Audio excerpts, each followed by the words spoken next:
पता चला था कि ये बात करती है मुझसे, तो उन्होंने इसको मारा था बहुत और इसका आईपैड बंद कर दिया था। मेरे पास सिर्फ दो ही रास्ते थे, या तो मैं ख़ुदकुशी कर लूँ या इससे शादी कर लूँ, तो मैंने शादी का ऑप्शन यूज़ किया। आप दुआ को छोड़ क्यों नहीं देते, जाए अपने बाप के पास? देखें, अल्लाह जिस पे मुश्किलात लाता है उसको हिम्मत भी देता है। कभी सोचा भी नहीं था कि इन हालात से गुजरेंगे। मैंने निकाह किया, कोई गुनाह तो नहीं किया और मैं बालिग भी हूँ और लॉ के मुताबिक जो है वो हमारा निकाह जायज़ है। यकीन करें 3-3 दिन हम भूखे रहे जब हमारे पीछे पुलिस वगैरह और ये सारा सीन था। देखें, ये कुछ लोग हैं जो हम कहते हैं कि हम इन्हें मार देंगे जान से, बहुत ज़्यादा थ्रेट्स आते हैं डेली बेसिस पे। मैं हूं फैसल ख़ान सूरी, मेरे साथ मशहूर व मारूफ दुआ और ज़हीर मौजूद हैं। दोनों के केसेस के बारे में आप जानते हैं और किस तरह से मामला चल रहे हैं। मैं सीधा डायरेक्ट सवालात पे आऊँगा। ज़हीर, कैसे हैं आप? अल्लाह का शुक्र। आप ज़हीर, आप खुश हैं इस शादी से? जी मैं बहुत खुश हूँ। ज़हीर, मुझे सिर्फ इतना जवाब दे दीजिए कि आप एक माली हैं, कमाते आप बिल्कुल नहीं हैं, तो आपका ताल्लुक़ एक गैंग से है। आपको क्या पड़ा था कि आपने एक मासूम लड़की को भगा लिया और लाहौर ले आए? देखिए, मैंने ऐसा कुछ भी नहीं किया और फ़र्स्ट ऑफ़ ऑल मैं कोई माली नहीं हूँ, कोई गैंग का हिस्सा नहीं हूँ। ये सिर्फ अफवाहें हैं, लोगों के मुंह में जो आता है वो बोल देते हैं। मेरा पूरा रिकॉर्ड मेरे कॉलेज में, स्कूल में, हर जगह मौजूद है। और हमारे, बल्कि मेरा अकेले का रिकॉर्ड नहीं, आप पूरी फैमिली का, पूरे ख़ानदान का रिकॉर्ड निकालें, कभी किसी के नाम पे अल्लाह माफ़ करे कोई FIR, कोई ऐसा सीन नहीं है। और गैंग जो होते हैं वो गवर्नमेंट एम्प्लॉयज़ नहीं होते। और मेरी मदर तो 20 साल से एम्प्लॉयमेंट में है और मेरा भाई जो है 13 साल से कर रहा है। मेरे फादर भी एम्प्लॉय थे पंजाब यूनिवर्सिटी में और अल्हम्दुलिल्लाह हम शरीफ लोग हैं, ऐसा कुछ भी नहीं है। ज़हीर, आपको दुआ में क्या पसंद आया और दोस्ती किस तरह से हुई? देखें, फ़र्स्ट ऑफ़ ऑल तो मुझे जो इसमें सबसे ज़्यादा पसंद है वो इसका ट्रस्ट है मुझ पे, जो ये मुझ पे करती है। और जो है हमारी दोस्ती हुई थी PUBG मोबाइल पे आज से 3 साल पहले और रैंडमली हुई थी। और उसके बाद इसके फादर मदर को जब पता चला था कि ये बात करती है मुझसे, तो उन्होंने इसको मारा था बहुत और इसका आईपैड बंद कर दिया था। आपको किस तरह पता चला कि इसको मार पड़ी? पहले तो ये ऑफ़लाइन हो गई थी, 1-2 मंथ ये आई नहीं, क्योंकि और किसी चैनल के थ्रू हमारा वो नहीं था, कांटेक्ट नहीं था। तो फिर उसके बाद ये आई और इसने मुझे बताया कि ऐसे ऐसे हुआ था। उन्होंने मेरी आवाज़ सुन ली थी और जो है ना, इस वजह से उन्होंने मेरा आईपैड बंद कर दिया था। तो उसके बाद फिर हमने दूसरी गेम इसने इंस्टॉल करवाई, इसने कहा क्लैश ऑफ क्लैंस, तो फिर हम क्लैश ऑफ क्लैंस से बात करते थे। ज़हीर, आप कहते हैं कि मैं 80,000 रुपये कमाता हूँ, आप एक गंदे मोहल्ले में दुआ को रख रहे हैं, एक गंदे माहौल में रख रहे हैं, इसकी क्या वजह है? कहाँ जाता है पैसा? आप कहते हैं कि मेरा प्लॉट है बहरिया में। अल्हम्दुलिल्लाह प्लॉट है बहरिया में और वो जो हमारे घर में सिर्फ मेरा नहीं, मेरे तीनों भाइयों का एक एक प्लॉट है। और जो है दूसरी बात ये है कि वो जो गंदा मोहल्ला जिस चीज़ को कहा जा रहा है, वहाँ पे हम रहते थे पहले और वहाँ पे हमने सिर्फ एक रूम लिया था जब ये सारा केस वगैरह हुआ था, तो सामान वगैरह रखने के लिए, क्योंकि हम तो घर पे रहते नहीं थे। तो वहाँ पे हम शिफ्टिंग कर रहे थे जब ये सारा वाक़या हुआ और इसके ख़िलाफ़ हम एक्शन भी ले रहे हैं। और जो है 80,000 जो मैं कमाता हूँ वो वेरिएबल है और वो ये नहीं है कि हर मंथली 80,000 आ जाता है बैंक में, ऐसा नहीं है। उसके लिए काम करना पड़ता है, मेहनत करनी पड़ती है। कॉलेज के बाद मैं जाता हूँ ऑफिस सेंटर, आपको पता होगा लाहौर में मौजूद है, और हार रोड मार्केट, तो वहाँ पे मैं रिपेयर वाले फ़ोन लेके उनको रिपेयर करवा के बेचता हूँ, जिसमें मुझे प्रॉफिट बचता है। और OLX वगैरह पे तो ये तो बहुत लोग करते हैं, सिर्फ मैं अकेला नहीं करता हूँ। और अल्हम्दुलिल्लाह अल्लाह का शुक्र है, पिछले 2-3 साल से ये काम चल रहा है। ज़हीर, इतनी मुश्किलात से गुजरे हो एक छोटी सी उम्र में, तो आप दुआ को छोड़ क्यों नहीं देते, जाए अपने बाप के पास? देखें, अल्लाह जिस पे मुश्किलात लाता है उसको हिम्मत भी देता है। कभी सोचा भी नहीं था कि इन हालात से गुजरेंगे और अब जैसे पिछला टाइम गुजर गया है, जब उसके बारे में सोचते हैं तो अल्लाह का शुक्रिया अदा करते हैं कि उन हालात से आने वाले दिन बेहतर हैं अल्हम्दुलिल्लाह। ज़हीर, आजकल की लड़कियां बहुत ज़्यादा अखराजात करवाती हैं, उनके नखरे बहुत ज़्यादा होते हैं, क्या दुआ भी ऐसी ही? ये मेरे साथ ऐसे ऐसे हालात में रही है कि आप यकीन करें, कोई और लड़की होती, कोई भी और लड़की होती, तो वो अब कहती कि मैं नहीं रह सकती। और हम दोनों ने एक दूसरे का साथ दिया है उन हालात में भी। और यकीन करें 3-3 दिन हम भूखे रहे हैं जब हमारे पीछे पुलिस वगैरह और ये सारा सीन था, और हमने वो टाइम भी गुजारा है और उससे बुरे टाइम भी हमने गुजारे हैं। और अल्हम्दुलिल्लाह हमने एक दूसरे का साथ दिया है। और ख़र्चे की बात, वो तो ये इतना नहीं कहती मुझे, कभी इसने मुझे कुछ चीज़ की डिमांड नहीं की। ये तो खाना भी नहीं खाती, तो इसके लिए बाहर से चीज़ें ला के मैं इसको बना के देता हूँ, तो ये वही खाती है। ज़हीर, मेरे सोर्सेज़ की जानिब से मुझे मालूम पड़ा था कि आप जब कराची गए थे दुआ से रिश्ता मांगने के लिए, दुआ की फैमिली से, तो वहाँ जाके बहुत रोए थे समंदर के किनारे खड़े होके, क्या ये सच है? देखिए, मैं गया था इसके कहने पे ही कि जो है रिश्ता वगैरह लेने, तो जब इसने फिर बात की तो इसको बहुत मार पड़ी थी। तो इस चीज़ से मैं मेंटली और फिज़िकली भी हर्ट हुआ था बहुत। और उसके बाद मैंने इससे दोबारा इंसिस्ट किया कि बात करो। इसने दोबारा 2-3 दफ़ा बात की, फिर इसको मार पड़ी। फिर मैं वहाँ क्या कर सकता था, उस शहर में मेरा तो यही थी।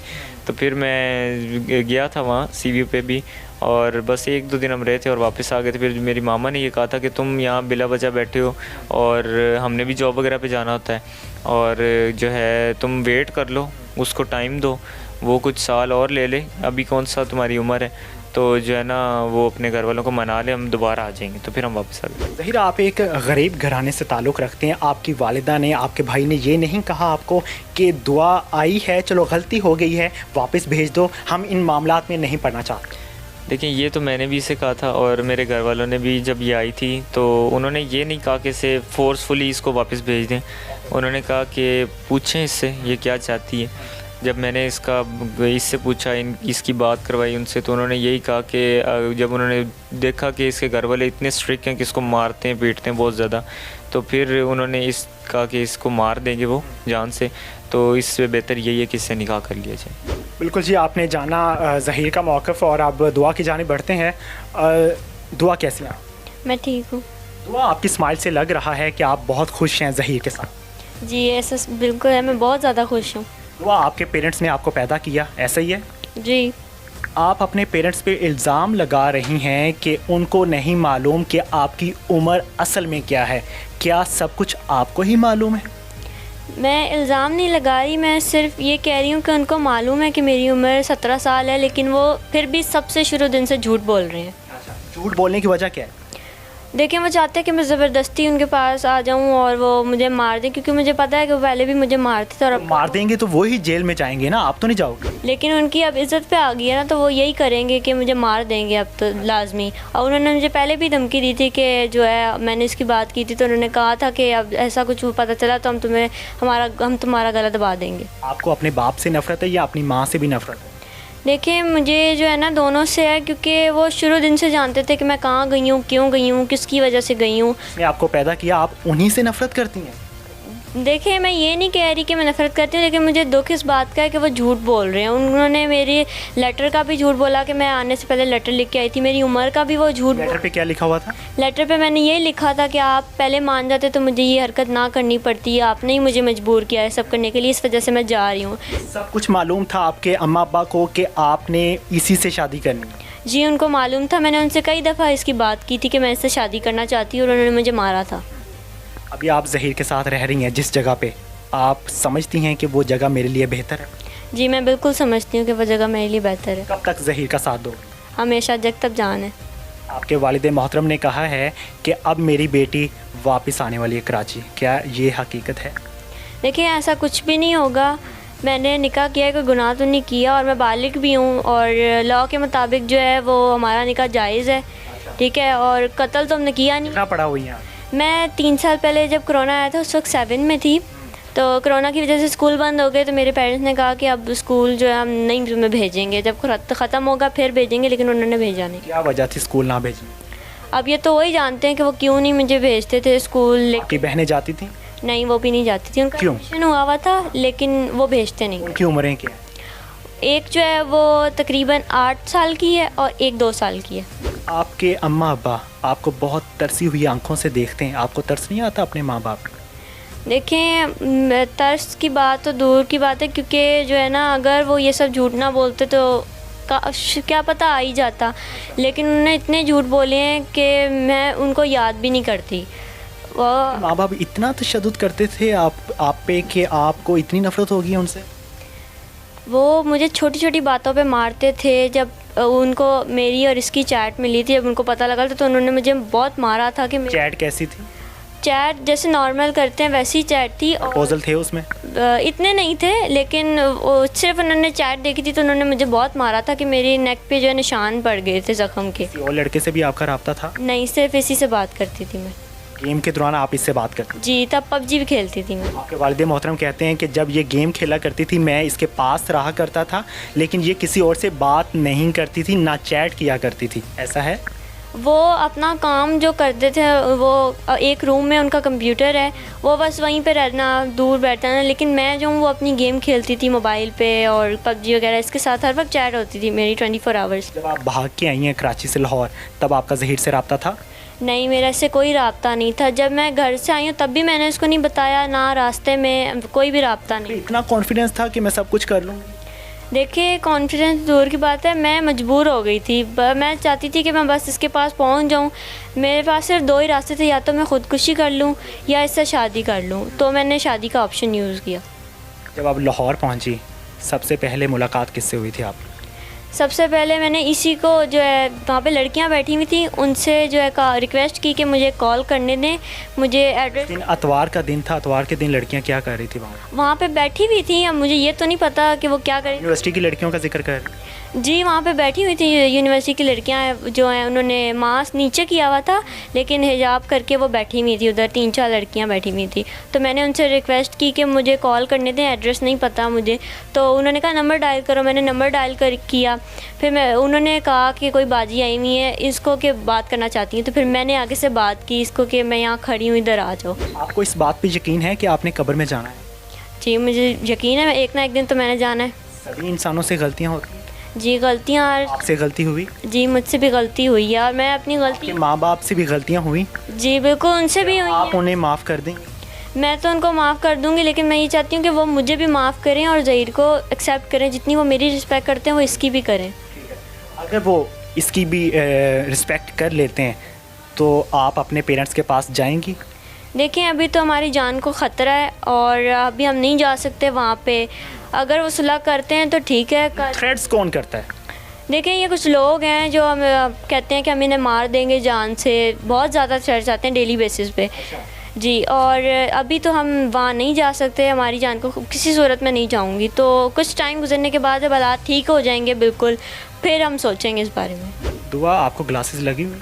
जी, मुझे लगी हुई हैं। आपको दूर की हैं या नज़दीक की? दूर की हैं। अभी मैं आपसे एक छोटी सी रिक्वेस्ट करूँगा, मैं उम्मीद करता हूँ कि आप उस पर ज़रूर अमल करेंगी।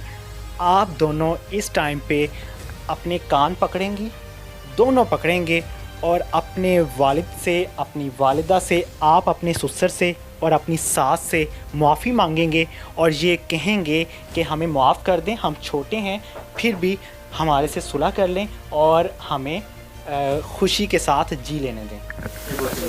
ये पॉसिबल नहीं है। पॉसिबल नहीं है? नहीं, उन्होंने माफ़ करना तो मैं वैसे कर दें, हमने गलती अपनी कबूल की है ना। अब वो नहीं माफ़ करे तो हमने तो मैसेज भी किया, ना वो जवाब देते हैं ना कुछ। वो बस ये कहते रहते हैं हमें कोई राब्ता ही नहीं है। आपने कॉल की उन्हें? हमने उनको कॉल्स की हैं, इतने मैसेज किए हैं हर जगह, लेकिन वो कुछ भी जवाब नहीं देते, कोई जवाब नहीं देते। बिल्कुल जी, आपने सुना कि दुआ का मौक़िफ़ और आपने जाना कि किस तरह से तशद्दुद किया जाता था, किस तरह से जुल्म किया जाता था। आप ख़ुद अपने बच्चों के दिलों में नफ़रत पैदा करेंगे तो यही होगा। मोटिवेशनल स्पीकर बहुत ज़्यादा पैगामात फैलाते हैं कि हमें अपने बच्चों की इस तरह से तरबियत करनी चाहिए, इस तरह का सलूक करना चाहिए, तो उनसे सीख लें। मेहदी साहब, अब प्लीज़ मैं आपसे रिक्वेस्ट करता हूं कि थोड़ा सा रहम खाएं, अपनी अना को दबा दें, ख़त्म कर दें। आपकी अना सिर्फ दुनिया में रह जाएगी, कब्र में जाके आपकी अना नहीं रहेगी। आपको भी उन सवालात का जवाब देना होगा जो आपसे फरिश्ते करेंगे और जो आपका रब आपसे करेगा। अगर आप बच्चों की ज़िंदगी तबाह करना चाहते हैं तो आप लगे रहें, कोई मसला नहीं है, लेकिन आप थोड़ी सी इस जहनीत को, इस दिमाग को इस्तेमाल करें और सोचें, एक छोटी सी उम्र में आप इनको तबाह कर रहे हैं, इनका फ्यूचर क्या होगा। बिलफर्ज आपको दुआ दे दी जाती है तो दुआ आपके पास आके क्या करेगी? कोई इसको तस्लीम नहीं करेगा। आपके फैमिली मेंबर्स आपको बातें सुनाया करेंगे, इसको टॉन्ट किया करेंगे। कुछ रहम करें प्लीज़, इसको तस्लीम करें, इस रिश्ते को, और एक्सेप्ट करें और खुशी के साथ एक्सेप्ट करें। खुद लाहौर आएँ दुआ के पास, आपकी बेटी है, आपकी सगी बेटी है, बाकी बेटियों के लिए मिसाल पैदा करें कि मैं अपनी बेटियों के हक़ में अच्छा हूँ, बेहतर हूँ। प्लीज़ मैं आपसे रिक्वेस्ट करता हूँ, अल्लाह ताला आपको जज़ा देगा, अल्लाह ताला माफ़ करने वालों को पसंद करता है। अल्लाह ने के बाद